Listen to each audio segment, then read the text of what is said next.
Mume wangu mtarajiwa,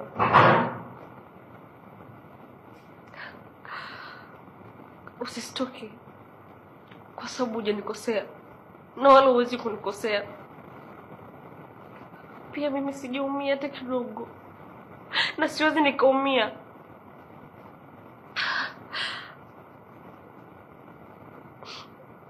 Kwa sababu kitu ambacho umekifanya nilishindwa kukifanya mimi kwa muda mrefu. Kwa hiyo kama mwanaume aliyekamilika ni lazima ufanye hivyo.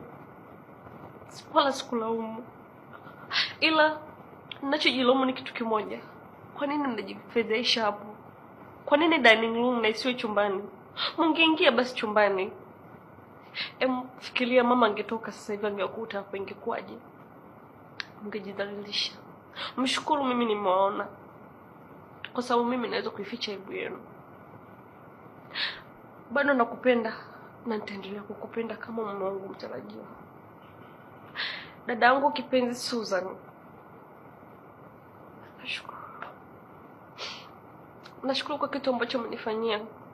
Umenisurprise. Kitu ambacho mimi nilishindwa kufanya. Ila ukasimama kama dada. Ukasimama kama mwanamke na ukafanya kitu ambacho mimi nilishindwa kufanya.